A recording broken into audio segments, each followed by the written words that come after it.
What if I told you you could easily get your thin hair thick? That people would look at you and think you have all the hair in the world. I'm taking you on a hair journey through the mountains of hair products, valleys of hot tools, and more to show you how I went from wearing a full head of extensions to fully embracing my fine hair that I was able to make look thick and more full. Let's go. I spent so many years wearing hair extensions that in fact, I basically barely even have photos without extensions in. My sides have always been very thin, and for years I constantly lived with the fact that they would not grow or thicken up, and for a while I just fully accepted that that was just it for me. And one of the first steps I did was change how I use my hot tools. Step 1, lower your heat. Using lower heat is a simple and easy step you can start doing that will over time make a huge change in your hair. So many dryers now have lower heat settings with higher airflow, allowing for you to still be able to get a great blow dry in ample time. Tymo has 2 specific dryers that both give you great heat and airflow settings. I use only medium heat on my hair, which is 180 degrees on both dryers. And on days I'm reshaping my already dry hair, I switch to the lowest heat, which is just 140 degrees. You want to be sure to keep your heat lower on your curling and flat irons as well. In my 16-year career as a hairstylist, this was something I was always reminding my clients of. With finer, thin hair, you do not need high heat at all. If your irons have a digital setting, you really don't need to go any hotter than a 350 degrees. And if you don't have a digital setting, you don't typically need to go any higher than the second option to choose from. And to cover all bases, make sure, please, that you always use a heat protectant every single time you put heat on your hair. The next step I started incorporating into my hair routine was actually using a scalp serum that promoted hair growth. On top of my sides being thinner, I also, along my top hairline, where one would recede, was very thin. I actually didn't like wearing my hair up very often because you could see through to my scalp, and I would actually use bronzer at times to blend in my hair color. It was just an area that always bothered me, so I figured why not try a scalp serum to see if they actually worked. Step 2, use a scalp serum. A lot of people find scalp serums or topical products that promote hair growth to be a gimmick, but I have seen firsthand the results that they produce. The key when using them is to use them as directed and use them religiously. Scalp serums are a commitment that require daily use, and with results that aren't instant, they're easy to give up on. When used correctly though, you can start seeing results as soon as 3 months. The brand I always go back to is Nioxin's Minoxidil. This has always had great results for me, but I will list some other options that I've also tried. To use, you simply apply your scalp serum in the areas you want to promote the most growth, mine always being along the top hairline and lightly through my sides. Once you've applied your serum, you will gently work the product in by rubbing your scalp with your fingers and then add in your next products and dry your hair.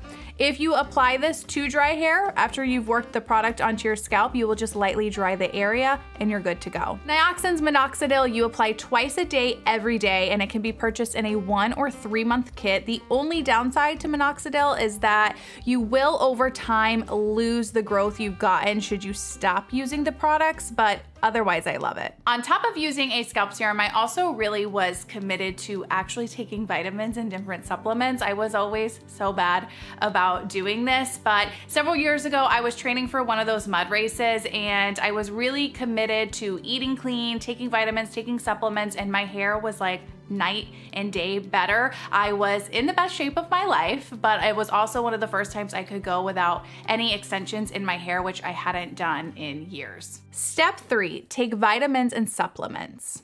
Now, I'm no doctor and I don't claim to be a nutritionist, but it's pretty safe to say that vitamins and supplements are going to have a positive impact on our overall health and will lead to having better hair, skin, and nails, and who can hate on that? Taking a simple multivitamin is a great place to start, and then you can work your way into adding more specific vitamins. Talking with your doctor is a great way to see if you are deficient in anything, and you can go from there. My favorite supplements to take for my hair is collagen and selenium. I use Vital Proteins Collagen Peptide. The benefits of collagen are endless, and I can get really sciencey on this, but I will link a few articles in the description and pinned comment about the benefits.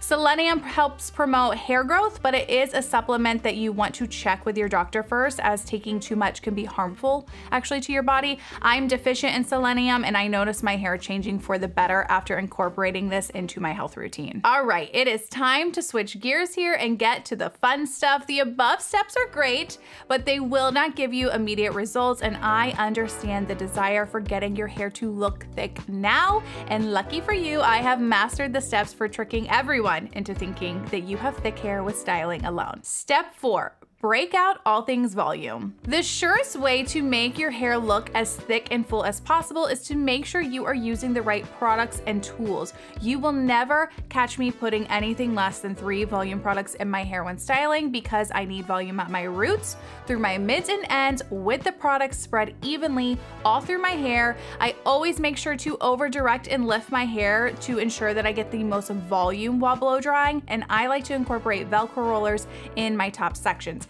Velcro rollers allow your hair to cool down and hold a more full and bouncy look, and I find my blow dry lasts me longer when I use them. A post blow dry volume product you can use is a volume powder. These tend to have a heavy product feel, so they aren't always for everyone, but they are a great way to add a thicker, fuller look to your hair.